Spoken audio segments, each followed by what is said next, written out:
Hello viewers, मेरा नाम है विशाल दहिया और स्वागत है आप सभी का हमारे YouTube channel learn with Vishu में। आज हम अपनी हिस्ट्री के चैप्टर नंबर 1 के क्वेश्चन आंसर्स जो कि हमने एनसीईआरटी बुक्स के थ्रू कवर किए हैं उनकी वीडियो लेके आए हैं। तो चलिए हम अपने क्वेश्चन नंबर 1 से शुरू करते हैं। हमारा क्वेश्चन नंबर 1 जो है वो है मैच द फॉलोइंग। अब हमें क्वेश्चन के बेस पे डिसाइड करना है कि नर्मदा वैली किस चीज़ से रिलेटेड थी। क्या फर्स्ट किंगडम से रिलेटेड थी? Hunting and gathering. आपको याद हो तो हमने पढ़ा था कि नर्मदा वैली के किनारे जो लोग रहते थे वो हंटर्स और गैदरर्स थे। तो ये क्या हो जाएगा, हमारा जो ए पार्ट है ये हो जाएगा इसके लिए, हंटर्स एंड गैदरर्स के लिए। उसके बाद आता है मगध। तो मगध क्या था? मगध हमारा फर्स्ट बिग किंगडम था, जो कि कहाँ है मगध? उस टाइम हमारे प्रेजेंट के बिहार के एरिया में हमारा मगध होता है। तो हम मगध को अगर देखें तो फर्स्ट बिग किंगडम, तो फर्स्ट बिग किंगडम ये था हमारा मगध। अब इसी के बाद आते हैं हम गोरा हिल्स के ऊपर। गोरा हिल्स कहाँ पे पड़ती है? गोरा हिल्स हमको आपको अगर याद हो तो गोरा हिल्स होती हैं अरुणाचल प्रदेश वाले एरिया में, जो प्रेजेंट में हमारा अरुणाचल प्रदेश का एरिया है वहाँ पर गोरा हिल्स होती है। वहाँ पे सबसे पहले क्या हुआ था? वहाँ पे सबसे पहले राइस की कल्टीवेशन हुई थी, अगर आपको याद हो तो गोरा हिल्स कहाँ से आ गई? अर्लीस्ट एग्रीकल्चर से, सी पार्ट। अब उसके बाद आता है हमारा इंडस एंड इट्स ट्रिब्यूटरीज। तो इंडस एंड इट्स ट्रिब्यूटरीज के पास क्या था? तो जो सबसे पहले सिटीज़ हुई थी, डेवलप हुई थी, जिनके आज के टाइम पे हमें रिकॉर्ड मिलते हैं, वो कहाँ पे हुई थी? इंडस रिवर के आसपास हुई थी। तो इंडस ट्रिब्यूटरीज से रिलेटेड सबसे पहले सिटीज़ कहाँ पे डेवलप हुई थी? इंडस वैली के आसपास वाले एरिया में। उसके बाद आ जाएगा हमारा गंगा वैली। गंगा वैली के बारे में क्या है? गंगा वैली के बारे में हमने पढ़ा था कि वो आज से 2500 ईयर एगो वहाँ पे सिटीज़ डेवलप होने लगी थी। तो ये आ जाएगा हमारा ई पार्ट। तो चलो अब हम आते हैं अपने नेक्स्ट क्वेश्चन पे, क्वेश्चन नंबर 2 पे। क्वेश्चन नंबर 2 है हमारा list the major differences between manuscripts and inscriptions. तो मैन्युस्क्रिप्ट्स एंड इंस्क्रिप्शंस में वैसे डिफरेंस क्या होता है? मैन्युस्क्रिप्ट्स जो होती हैं वो लीव्स पे लिखी जाती हैं, सॉफ्ट होते हैं लीव्स, और जो इंस्क्रिप्शंस होती हैं वो किस चीज़ पे लिखी जाती हैं? मेटल पे लिखी जाती है, स्टोन्स पे लिखी जाती हैं। तो इसी में हम डिफरेंस जो आता है, पहला मैन्युस्क्रिप्ट्स जो होती हैं, manuscripts are old books that gives hand written account. तो क्या होती है मैन्युस्क्रिप्ट्स? ओल्ड रिकॉर्ड होती हैं जो कि हाथ से लिखी जाती हैं। इंस्क्रिप्शंस क्या होती है? Inscriptions are engraved from the writing used from the various purposes. Inscriptions क्या होती है? एनग्रेव्ड होती, मतलब ठोस मटेरियल पे लिखी जाती हैं एक खास पर्पस के लिए। सेकंड पॉइंट क्या आता है? These were written on the leaves of the bark of the trees. तो ये किस पे लिखी जाती है मैन्युस्क्रिप्ट्स? ये लिखी जाती है बार्क ऑफ द ट्री के ऊपर या फिर लीव्स के ऊपर। उसके बाद सेकंड पॉइंट जो इंस्क्रिप्शन का आता है, these are written on the stones और हार्ड सरफेस। तो किस पे लिखे जाते हैं इंस्क्रिप्शंस? स्टोन पे या फिर हार्ड सरफेस पे। क्वेश्चन नंबर 3 पे आते हैं हम अपने।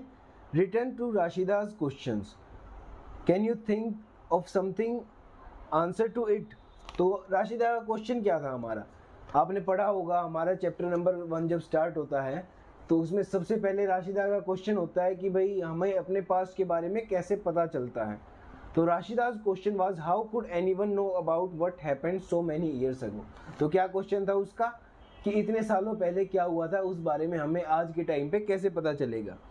There are various ways by which the people knows about the past. तो ऐसे बहुत सारे तरीके हैं जिसके थ्रू हमारे को हमारे पास्ट के बारे में पता चलता है। तो पहला क्या है? The remain left by the early man in the form of tools, weapons, jewellery and portray. तो किस किस थ्रू से पता चलता है? देखो वैसे तो मेन चीज़ें जो 3 होती हैं वो होती है मैन्युस्क्रिप्ट्स, आर्कियोलॉजी और इंस्क्रिप्शंस। तो हम इसमें जो चीज़ें, हमें कोई पर्टिकुलर चीज़ बतानी है इस क्वेश्चन के अंदर, तो किस चीज़ों के थ्रू पता चलता है? टूल्स के थ्रू पता चलता है, उनके वेपन्स के थ्रू पता चलता है, उनके पोर्ट्स के थ्रू पता चलता है। सेकेंड पॉइंट आता है after man had learn the art of writing he wrote on leaves, bark of trees and even on the hard material. We have been able to read that scripts that were written by these people. तो किस चीज़ से पता चलता है? पहले point में हमने पढ़ लिया कि वेपन्स और पोट्री वगैरह के थ्रू पता चलता है। सेकंड पॉइंट हमारा जो है उसमें पता चलता है कि जो राइटिंग्स है, मैन्युस्क्रिप्ट्स होगी, इंस्क्रिप्शंस होगी, हमें उनके थ्रू पता चलता है। आते हैं हम अपने थर्ड क्वेश्चन पे, फोर्थ क्वेश्चन पे। Make a list of objects that archaeologist may find, which of these could be made of stone. तो ऐसे लिस्ट ऑफ ऑब्जेक्ट बनाने हैं जो आर्कियोलॉजिस्ट को मिले हैं। आर्कियोलॉजिस्ट कौन होते हैं भाई? आर्कियोलॉजिस्ट होते हैं जो रिमेन ऑफ द बिल्डिंग को स्टडी करते हैं। Archaeologist are the person who study the remain of the building, stones, bricks, paintings, sculptures etcetera. तो इसमें क्या है, make the list of object that archaeologist may find. तो हमें लिस्ट बनानी है ऑब्जेक्ट्स की जो आर्कियोलॉजिस्ट को मिली है। Which of these could be made by the stone, जो इनमें से पत्थरों से बनाई जा सकती है। The archaeologist study the remain of the building made by the stone, bricks, painting and sculptures. They also dig under the surface of the earth to find the tools. वो क्या करते हैं, सरफेस के अंदर भी डिग करते हैं, किस कारण से? टूल्स को फाइंड आउट करने के लिए। तो क्या क्या मिलता है, उन चीज़ों के नाम है weapons, ports, pens, coins, tools etcetera.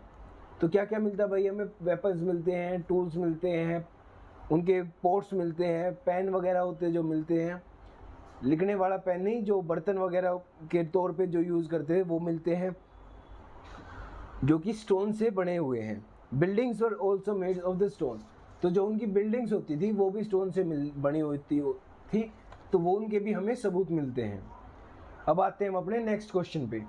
Why do you think ordinary man and women did not generally keep record of the what they did.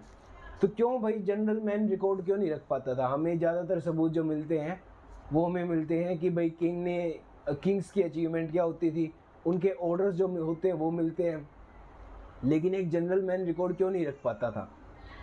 The ordinary man did not keep the record of what they did because they did not know how to read and write. तो सबसे बड़ा कारण क्या था कि जो ordinary man होता था उनको तो लिखना या पढ़ना नहीं आता था, इस कारण से वो अपना रिकॉर्ड नहीं रख पाते थे। There was specialised class for the people who called scripts who record all the records. तो एक स्पेशलाइज्ड ग्रुप ऑफ पीपल होते थे जो सभी रिकॉर्ड को मेंटेन करके रखते थे, और वो उनको क्या कहते थे? स्क्रिप्ट्स। आते हैं हम अपने नेक्स्ट क्वेश्चन पे, क्वेश्चन नंबर 6। क्वेश्चन नंबर 6 क्या हमारा? Describe at least 2 ways in which you think the lives of the king would have been different from those of the farmers. तो क्वेश्चन नंबर 6 में पूछ रहे हैं कि भाई life of the king different कैसे थी फार्मर की लाइफ से। भाई बहुत फ़र्क होता है एक राजा की ज़िंदगी में और एक आम आदमी की ज़िंदगी में, तो वही हमें इसमें डिफाइन करना है। किंग के बारे में क्या दे रखा है? The king led a luxurious life, he made all the decisions for the society and look after the welfare, they led to the armies in the war. तो क्या क्या पॉइंट दे रखे हैं हमारे को किंग के बारे में? किंग एक बहुत ही लग्जरियस लाइफ जीता था, वो सभी डिसीजंस बनाता था, भाई सोसाइटी में क्या होना चाहिए क्या नहीं होना चाहिए, उससे रिलेटेड वो सभी डिसीजंस बनाता था। They led the armies in the war, तो वॉर अगर कहीं होती थी वो अपनी आर्मीज को लेके वहाँ जाता था। और फार्मर्स का उसी के अगेंस्ट में फार्मर्स का क्या काम होता था? They work very hard to grow the crops for the people. उनका मेन काम क्या होता था? भाई क्रॉप्स को ग्रो करना पीपल्स के लिए। They led an ordinary life where they could barely fulfil their needs. वो एक मुश्किल से एक आम जिंदगी जी पाते थे, जिसमें वो अपने बेसिक नीड्स को ही फुलफिल कर पाते थे। भाई उसी की जगह पे जो राजा था वो एक लग्जरियस लाइफस्टाइल जीता था। क्वेश्चन नंबर 7 पे आते हैं हम। List at least 5 different crafts that you know about today are the craft पर। तो इसमें क्या है कि जो वेरियस क्राफ्ट्स होते हैं उनके बारे में हमसे पूछ रखा है जो आज के टाइम पे लोग करते हैं, craft persons. The various crafts that dominate the present life are listed as below. पहले कौन से हो गए भाई? आर्टिस्ट, आर्किटेक्ट्स हो गए, दूसरे इंडस्ट्रियलिस्ट हो गए, आर्टिस्ट हो गए, स्पोर्ट्स पर्सन हो गए, राइटर्स हो गए, एक्टर्स हो गए और साइंटिस्ट हो गए। इसके अलावा भी बहुत सारे हैं, पर ये एक इम्पोर्टेंट पॉइंट्स हैं, तो वही हमने लिखे हैं आंसर में। अब आते हैं अपने लास्ट क्वेश्चन पे। What were the subject on which books were written in the past, which of these could you like to read.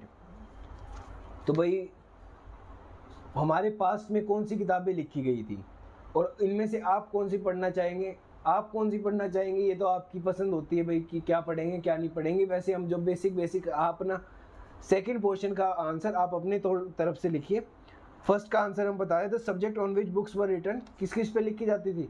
Religious belief के ऊपर लिखी जाती थी, लाइफ ऑफ द किंग के ऊपर लिखी जाती थी, और मेडिसिन के ऊपर लिखी जाती थी, साइंस के ऊपर लिखी जाती थी, एपिक्स लिखे जाते थे, पोएम्स लिखी जाती थी, और स्टोरीज या प्लेज लिखे जाते थे। तो इसी के साथ हमारे चैप्टर नंबर 1 के सभी क्वेश्चंस खत्म होते हैं। इस चैप्टर से रिलेटेड कोई भी डाउट अगर आपका हो तो आप हमें कमेंट सेक्शन में ज़रूर पूछ सकते हैं। ये सभी क्वेश्चन आंसर्स आपको वीडियो के डिस्क्रिप्शन बॉक्स में लिंक के थ्रू मिल जाएंगे। वीडियो कैसी लगी आप हमें कमेंट करके ज़रूर बताइए। चैनल को सब्सक्राइब कीजिए और वीडियो अच्छी लगी तो आप लाइक बटन को दबाना ना भूलें।